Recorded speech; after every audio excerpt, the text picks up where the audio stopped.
ये आलून टिक्कियां पिया पियान ये दुमचिया से नहीं पिया पिया रोटी भी खाना कले बंदे नहीं बस गल कोई भी नहीं काजो दबाग काजो संगी नाल कहन के आइयो जितनी भुख है उस हिसाब से असं उतने बड़े बड़े रोल भी रखे पे इस नाल लोगों को कटवा दी पता है ठीक है लेकिन इस जो टेस्ट ना बहुत बेहतरीन किस्म का टेस्ट गला करसा खरिया साहब सचिया ते सुचिया अस्सलाम वालेकुम वीरो भराओ भैनों क्या हाल है ठीक हो राजी पाजी कारपर साहब खैर करिए थे अच्छा गल इस तरह है कि अस जेडे देसी लोग आ ना देसी लोग को किस तरह करने होने पराठा कदे खाने दिल कर भी नहीं ना तू चीनी ना पराठा बढ़ा के खा किन्ने होने ते अजकल पराठे जेडे आए पे ने ना बड़े फैंसी किस्म ने पराठे आए पे ने ये पता नहीं चीनी ना पराठा भी देने कि नहीं देने नो ते लेकिन पराठे में भी बहुत सारिया क्वालिटियां ते बहुत सारिया चीज़ां आईयां पियां ने ते जरा पराठे ने मुतलक लाने दिलचस्प किस्म की गपशप हो वेख के ते तुसां दिल पे करना हो सी कि असीं भी खावा मूँह च पानी पे आना हो सी लोकेशन भी दस्सा कि केड़ी जगह इतने इतने बड़े पराठे पे पेन ते उन्होंने टेस्ट मिस के जिन वो भी चेक करके दस्सा तो माशाल्लाह मेरे नाल उजाफा भाई भी बैठे पैन तो उन्होंने को पुछने पालने हैं कि माशाल्लाह एक डिफरेंट किस्म की यूनीक आइटम किन के आए पैन तो इन्होंने को पुछने कि इन्होंने रेट शेट की कुछ बनाने की कुछ करने कितने टाइम से काम पे करने पूरी वीडियो देखनी कमेंट में अपनी राय भी देनी और सच शेयर भी करना है। अस्सलाम वालेकुम। वालेकुम सलाम। उजाफा भाई मैं पहले दसो कि तुसां जो सैटअप है ये सैटअप का ना की वे कामी भाई सैटअप ना ना टी एंड रोल ने ना ते रखा है ऐसा टी एंड रोल ने ना ते तुसा ऑलरेडी सैटअप ना रखा पे ते कितने टाइम चो ऑलरेडी रन पे करने ये तकरीबन कामी भाई आज तो 6 महीने हो गए उसने ऐसा स्टार्ट किए। वेरी गुड 6 महीने हो गए यानी कि इसका मतलब है कि काम शाम सोना पे चलना है नोट शोट पे आने दौलत कट्ठी करने पैने तो ता ही पे चलना है दौलत ना कट्ठी होनी पे नहीं होवे तो कितने चलना में लोकेशन जरा मैं दसो लोकेशन कितने वे कामी भाई ये न्यू सिटी फेज 2 नी फूड स्ट्रीट जी मेन फूड स्ट्रीट है उत्थे एक टी एंड रोल ने ना ते रेस्टोरेंट है असा ना। वेरी गुड न्यू सिटी में जिस टाइम भी तुसी एंट्री मारसो ना तो तुसा ने लेफ्ट हैंड च फूड स्ट्रीट है उसने विच आसो तो लास्ट में टी एंड रोल ना ऑलरेडी सैटअप बना पैने तो इसका मतलब है कि पुराना सैटअप है और कामयाब सैटअप है टेस्ट भी इन्होंने चंगा ही हो सी टेस्ट अभी जरा चेक करने। अच्छा ये आइटम जेडे तुसा ने मेरे मुँह अगे रखे पैन ये आलून टिक्कियां पिया पियान ये दुमचिया तो नहीं पिया पियान लेकिन खुशबू बड़ी सोहनी इन्होंने पियानी ये अगे कोई चिकन ने पीस शीस पिया पे फिर चटनियाँ कोई मुख्तलिफ किस्म दियां तुसा रखिया पे इतना वड्डा पराठा तुसा रखा पे ये निक्का भी रखा पे ये इसना बच्चा हो सी मेरे ख्याल से ये नाल तुसा भी और कुछ चीज़ा रखिया पियान नाल मशरूब भी रखे पे ने वाह जी वाह क्या चा सागी क्या माहौल बन गया इन्हां चीज़ां ने मुतालुक मैं जरा तुसी दसो। कामी भाई असल टेक्निकल जी सारी शैयां ना असल टी एंड रोल नहीं वो सारी हमजा भाई मैनेज करने पे अगर मैं खावा पीवा इतना माँ पता हो गया तो अज ये हाल ना हो गया। वाह जी वाह क्या बात है जी। हमजा भाई अस्सलाम वालेकुम। वालेकुम सलाम कामी भाई क्या हाल है ठीक हो? मैं ठीक अल्हम्दुलिल्लाह। हमजा भाई मैं दसो कि एह जो आइटम पे है इसका की नाम है? कामी भाई इसका नाम है लोडेड फ्राइज। लोडेड पाई फुल लोड कर छो जिस तरह गन्ना बंदा फुल लोड कर छट बिल्कुल यही गल है जी असल में बंदा दो एक बंदे आने के खाओ ना तो आराम सुकून फुल हो गए जुलते हैं राज पाज के जुलते हैं। Very good. तो यह जी सीखा तो सलाई मलाई बोटी है जी बिल्कुल कामी भाई मलाई बोटी है जी। तो इसने अगे जरा सैटअप पे पे चिकन पीस पे पे हाँ जी चिकन पीस है तो इसने केड़ी खास गल है?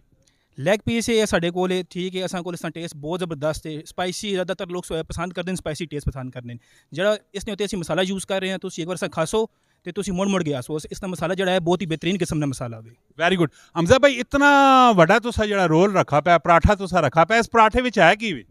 इस असी बोटी यूज़ करने हैं मलाई बोटी यूज़ करने चिकन बोटी यूज़ करने असी इस अपना जो स्पेशल सॉस हैं वो यूज़ करने असा को सब तो निक्के साइज भी रोल मौजूद हैं सब तो वड्डे भी हैं त्रै बंदे उन्होंने जो भी एक रोल मौजूद है अगर एक बंदा कला है उस जो निक्का रोल मौजूद है जितनी भुख है उस हिसाब से असी उतने बड़े बड़े रोल भी रखे पे। ये भुखा ना अंदाजा तुसी किस तरह लाने हो बंदे ने? ये असी बंदे ने शक्ल वेख के समझ बैने जी होने निक्का खासी है वड्डा खासी तो ये हिसाब से असी रोल लवा गए उस जोगे यानी कि इतना तजर्बा हो गया? अल्हम्दुलिल्लाह इतना तजर्बा तो हो ही गया है। Very good. तो अच्छा जूसेस ने मुतालिक दसो।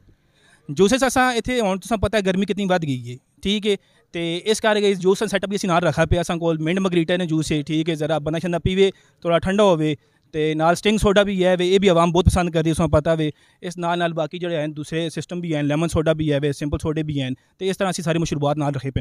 Very good. तो यह जो पराठा तुसा रखा पे पीस शीस करके इसकी की सूरत हाल? कामी भाई सब तो फेवरेट चीज़ जी मेरी अगर इस कैफे है ना वो ये पराठा भी चिकन चीज़ पराठा ये इस ना लोगों को कटवा दी पता है ठीक है लेकिन इस जो टेस्ट ना बहुत बेहतरीन किस्म का टेस्ट है इसकी गारंटी मेरी रोल ने गारंटी मेरी है ना सारी चीज़ों का टेस्ट बहुत बेहतरीन है। अच्छा हमजा भाई मैं इन्हें सारा ने जरा रेट शेट दस हटो कि रेट मुनासिब ज़्यादा घट होन की करनी क्यों रेट आने वाले ना जरा दसो। ਰੇਟ ਕੰਮ ਹੀ ਬਾਈ ਹੁਣ ਤੁਸਾਂ ਕੋਲ ਤੁਸੀਂ ਫੂਡ ਸਟਰੀਟ ਤੇ ਬੈਠੇ ਹੋ ਨਾ ਤੁਸੀਂ ਬਿਸ਼ੱਕ ਹਰ ਕੈਫੇ ਜੁਲ ਕੇ ਤੁਸੀਂ ਪੁੱਛ ਸਕਦੇ ਹੋ ਯਾਰ ਜੀ ਕਿ ਤੁਸਾਂ ਕੋਲ ਇਹ ਚੀਜ਼ਾਂ ਮੌਜੂਦ ਨੇ ਨਾ ਰੇਟ ਕੇ ਵੀ ਠੀਕ ਹੈ ਉਸ ਲਿਹਾਜ਼ ਤੋਂ ਜਿਹੜੇ ਮੇਰੇ ਰੇਟ ਹਨ ਸਭ ਤੋਂ ਅੱਛੇ ਰੇਟ ਹਨ ਟੇਸਟ ਵੀ ਅੱਛਾ ਹੈ ਤੇ ਰੇਟ ਵੀ ਅੱਛੇ ਨੇ ਇਹ ਹੁਣ ਚਿਕਨ ਚੀਜ਼ ਪਰਾਠਾ ਪਿਆ ਨੇ ਮੇਰੇ ਕੋਲ ਇਹ 280 ਰੁਪਏ ਨੇ ਠੀਕ ਹੈ ਇਹ ਇੱਕ ਬੰਦਾ ਖਾਵੇ ਤੇ ਆਰਾਮ ਸਕੂਨ ਨਾਲ ਰੱਜ ਵੈਨਾ ਉਸ ਇੱਕ ਦਿਹਾੜੀ ਦੁਬਾਰਾ ਕੋਈ ਸ਼ੈ ਹੋਰ ਖਾਣੇ ਦੀ ਲੋੜ ਨਹੀਂ ਪੈਣੀ ਠੀਕ ਹੈ ਉਸ ਤੋਂ ਬਾਅਦ ਤੁਸਾਂ ਕੋਲ ਅੱਗੇ 2 ਰੋਲ ਪਏ ਠੀਕ ਹੈ ਸਭ ਤੋਂ ਇੱਕ ਨਿੱਕੀ ਵਾਲਾ ਵੀ ਇਹ 310 ਰੁਪਏ ਨੇ ਠੀਕ ਹੈ ਇੱਕ ਸਭ ਤੋਂ ਵੱਡੇ ਵਾਲਾ ਨੇ ਉਹ 700 ਰੁਪਏ ਨੇ ਠੀਕ ਹੈ ਜਿਹੜਾ ਸਭ ਤੋਂ ਵੱਡੇ ਵਾਲਾ ਰੋਲ ਹੈ ਨਾ ਇਹ 3 ਬੰਦੇ ਆਰਾਮ ਸਕੂਨ ਨਾਲ ਖਾ ਸਕਦੇ ਨੇ ਕੱਲੇ ਬੰਦੇ ਨਹੀਂ ਵੈਸੇ ਨਹੀਂ ਗੱਲ ਹੀ ਨਹੀਂ ਇਹ ਰੋਲ ਨਹੀਂ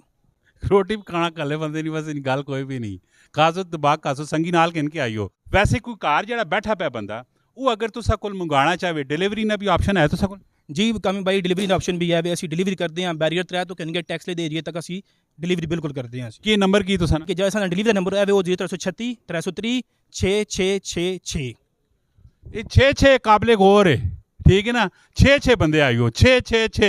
ਸਮਝਿਓ ਤੇ ਮਾਸ਼ਾਅੱਲਾ ਜੀ ਅਸੀਂ ਵੀ ਇਸ ਜ਼ਰਾ ਟੇਸਟ ਵੀ ਚੈੱਕ ਕਰਨੇ ਆ ਟੇਸਟ ਚੈੱਕ ਕਰਨੇ ਤੋਂ ਬਾਅਦ ਫਿਰ ਨਿੱਕਾ ਜਿਹਾ ਕਲਿੱਪ ਹੋਰ ਵੀ ਬਣਾ ਸਕਦੇ ਉਸ ਤੋਂ ਬਾਅਦ ਬਣਨਾ ਹੈ ठीक है ना और इस वीडियो शेयर भी करो तो इतनी देर है जी तुम आपने कमेंट शेंट दो मैं ज़रा टेस्ट ज़रा चेक करके ना माशाल्लाह जी उजाफा भाई और हमजा भाई काफ़ी सारी खिदमत पे करने नो सारा तो पहले तो मैं रोल पराठा खादा है इसका एक यूनिक ही किस्म का टेस्ट नहीं बेहतरीन किस्म का टेस्ट नहीं ठीक है ना फिर उस तो बाद मैं सीख चेक की इन्होंने मलाई बोटी चेक की है वो भी माशाल्लाह बेहतरीन गली पे ही है और तुम उत्ते स्क्रीन उत्ते वेख भी सकने पैने उस बेहतरीन किस्म का उसना भी टेस्ट है नहीं फिर उस तो बाद इन्होंने कुल चिप्स है डिजाइनी चिप्स है फैंसी चिप है इसना पता नहीं की ना रखा पैने कमेंट में पूछ के नहीं तो उजाफा भाई आके कमेंट में तो सारा रिप्लाई भी चाह दे सुन फिर उस तो बाद ये जरा पराठा ने ना दूसरा वाला पराठा एक अलग ही चीज़ है अलग ही टेस्ट कट के आए पे ने समझो तो फिर चिकन बोटी वो भी सोहनी गली पे मसाले भी दरमियाने जो लगे पे बेहतरीन किस्म ना तो हूँ इस तरह है कि माहौल माशाल्लाह बेहतरीन किस्म ने टेस्ट बेहतरीन किस्म ने तुसी एक काम करो ना